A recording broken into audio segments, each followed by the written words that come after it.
Welcome to the Habits of Health Power Half Hour, where we go through Dr. A's Habits of Health one section at a time so that you can create a powerful knowledge base that will equip you for your journey into optimal health and lifelong well-being. My name is Cassondra Reagan, and I am an independent Optavia coach.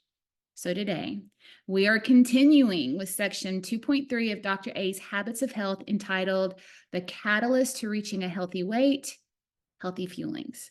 So if you remember from last time, we discussed that although portion-controlled low glycemic fuelings aren't the whole solution, they are a powerful tool if used in conjunction with a system that gives both behavioral and nutritional support. And while Dr. A's system has a healthy eating strategy without the prepackaged fuelings that we'll explore more in depth later on, in this section, we will examine what his strategy looks like using the prepackaged portion-controlled meal replacements. So it will be ultimately up to you which system is more suited to your life and which system will better set you up for success for the long term. So our focus in this lesson will be understanding the lean and green meal. That is one of the 6 fueling meals in this system. But first, let's refresh our memory on what that system looks like on paper. Just to refresh everyone's memory, here is a sample meal plan of his healthy eating system with the prepackaged fuelings. So you have 1, 2, 3, 4, 5, 6 eating times, all 3 hours apart. So this is one example of a sample meal plan. One thing that is amazing about this eating strategy is that you have very little need for food preparation. So that means it is perfect for those who have incredibly busy lifestyles. The fuelings need very little or to no amount of preparation, and the lean and green meal involves simply clearing out your pantry and fridge of all the garbage to make room for your new low glycemic life, and it involves a trip to the grocery store. So your shopping list should include selections from these 4 major food groups. Number 1, lean protein. Number 2, healthy fats and oils. Number 3, green vegetables and salad. And 4, healthy snacks and condiments. So let's take a look at each of these categories. So number 1, lean protein. By choosing the leanest meats and increasing your variety of fish and seafood, that's key, you will be lowering and even eliminating unhealthy fats while adding in healthy omegas to create a nutritious meal that will be powerful in turning around your overall health. So to keep fat content low, you'll be grilling, baking, broiling, or even poaching your selections. And Dr. A has created a color-coded system that shows us the lean versus the leanest selections. So let's begin with seafood and notice how the green heading grows darker as the selection becomes more lean. So here are seafood choices. Notice he said as the selection becomes more lean, the color gets darkest. So in that lightest green, you have your, I'm not going to say fattier protein selections, but they have a higher content of fat. And again, this is seafood. So a lot of these fish are cold water fish, which means they have a higher fat content. So things like salmon, bluefin tuna steak, not to be confused with yellowfin canned tuna, farmed catfish, mackerel, herring. Then you have that middle leaner selection, which of course you get to go up in your portion size 1 ounce, but you also get to add an additional fat serving, and that's things like swordfish, trout, and halibut. And finally, the leanest, 7 ounces. You remember these are 7 cooked ounces because protein will shrink and lose moisture as you cook it. And again, this time now you add 2 additional fat servings. Things like cod, flounder, again, canned tuna, any type of shellfish like crabs, scallops, shrimp, or lobster. Now let's look at meat and poultry choices. Again, the lighter green has more fat content. It becomes more lean as we go into the darker green selections. But these are things like lean beef, beef steak, pork chop, and I'm looking at the lean category here, tenderloin, ground turkey, or other dark meat poultry.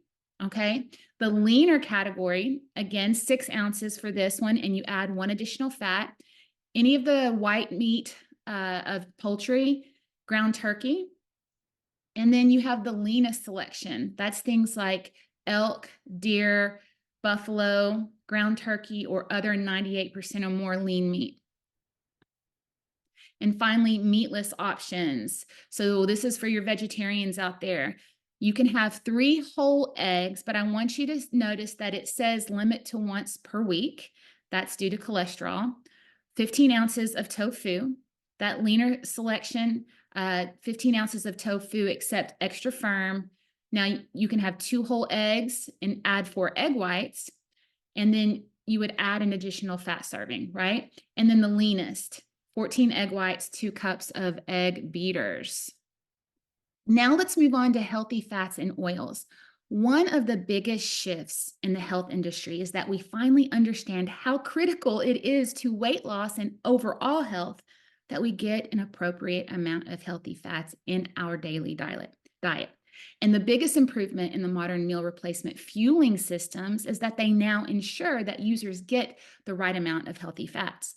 So healthy fats contribute to gallbladder health, and they protect your gallbladder as you lose weight. Who knew that? They help your body absorb fat-soluble vitamins like A, D, E, and K. They also help you lose weight by giving you a sense of fullness. So our focus will be to eliminate the unhealthy fats while supplementing your diet with healthy omegas. And this addition can accelerate your journey. A healthy fat serving is about 5 grams of fat and less than 5 grams of carbs. So you will add up to 2 servings of healthy fat a day, depending upon your lean choice. Remember that how many fats you add correlates with which protein you select, and your fat goes along with your protein. They're kind of a package deal, right? So let's look at a very abbreviated healthy fat chart to begin to familiarize you with this concept that may be difficult for you if you had embraced that fat is bad craze of the 1990s. So there are a ton of healthy fat options for you. And again, this is a very abbreviated chart, but think of it as one fat is 1 teaspoon of any type of cooking oil, up to 2 tablespoons of a low-carb salad dressing. Remember, what's low carb? Less than 5 grams of carbs, 5 to 10 black or green olives, 1 tablespoon of reduced fat margarine, 1.5 ounces of avocado. You guys, nuts, seeds, half a tablespoon of butter. These are all examples of healthy fats. And finally, let's look at green vegetables and salad. With very few exceptions, Dr. A believes you can't eat too many healthy vegetables once you are at your healthy weight. So, however, during phase 1 of the weight loss phase, he asks us to avoid fruit, which tends to be very high in carbohydrates, and he wants us to focus on selecting a moderate amount of vegetables. When we say vegetables, we are referring to nutrient-dense, low glycemic carbohydrates that support health while you lose weight. So these vegetables, in addition to the fuelings, will provide about 80 to 85 grams of carbs per day. And this allows you to burn fat in a very mild ketosis while providing enough carbohydrates to maintain muscle and brain health. We want you to be able to think. Again, these selections are color-coded, just like the protein, this time based on the amount of carbohydrates they contain. Darker green selections give you fewer carbs. So if you are having trouble getting into a fat burn state, or if your weight loss slows down, it's a good idea to confine your choices to the dark green grouping, in other words, the lowest glycemic vegetables, while also reducing or even eliminating condiments and making sure your salad dressings are low fat and very low carb. So let's look at these lists. These are the green vegetables in salad. So again, highest carbohydrates are the lighter green, and the lowest carbohydrates, or the lower glycemic, are the darker green. Again, 1 serving size is a half cup of all these vegetables, unless otherwise specified. What is otherwise specified? Well, all raw leafy greens are 1 whole cup for a serving size. Now, if you cook them, they again become a serving size of a half cup. But just know all raw must be raw, leafy greens are 1 whole cup. Notice what we do not see on here. We don't see any starchy vegetables like any type of potato. We don't see carrots, corn, peas. We don't see Brussels sprouts. And though we do see green onions on the more extended list, and you will see leeks, there are no onions, white, yellow, sweet, red, because they have high sugar content and they have a higher glycemic on the index. Now, there is a loophole for onions if you're an onionaholic, but just know they cannot count for your vegetable. And finally, let's discuss snacks and condiments. We use condiments to add flavor and taste to your meals, but remember, they contribute to your overall carbohydrate intake. Reading food labels is a must, and properly measuring condiments are a must.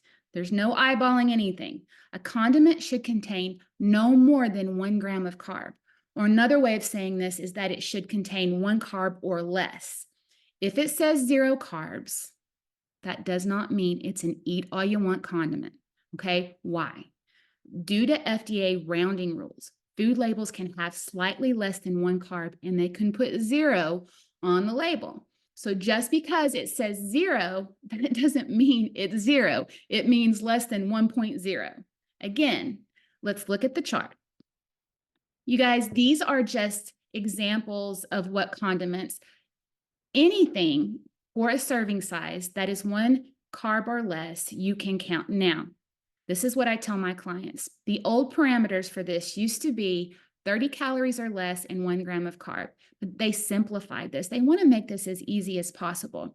So I tell people that 30 calorie just so that they have a ballpark area when they look at things, right? So for example, if you said, I wonder if this serving of pork rinds that has 1 gram of carb and 250 calories would count as a condiment. Well, it's probably not the healthiest choice, right? But if something has 45 calories and 1 gram of carb, 100%, absolutely, you can count it as a condiment. Now, you have your 4-part grocery list and everything you need to stock your fridge and pantry for phase 1. Dr. A reminds us this plan is very simple, but it requires you to be very precise. Vaguely following these parameters will not get you the results you desire. Here are some final comments on scheduling your fuelings and lean and green. A common question I get is, do I have to eat my lean and green at the 5th meal? Absolutely not. The important things are that number 1, you don't go over 3 hours eating, and number 2, you get 100% of your nutrition for the day. The way you do that is completely up to you and what works best for your life. I want to show you one more graphic. Okay, my friends, this is a graphic that shows 1, 2, 3 possible ways that you can implement the 5-in-1 plan into your life. Example 1 is the top row, and it shows doing 5 fuelings and your lean and green for your 4th meal of the day. Example 2 shows you doing 1, 2, 3, 4, 5 fuelings, but splitting your lean and green between the 3rd and the 5th meal period. And example 3 shows you doing a fueling for your 1st, half of your lean and green for your 2nd, a fueling for 3rd and 4th, half of a lean and green for your 5th, and actually adding in a 7th feeding period. Why would you do that, Cassondra?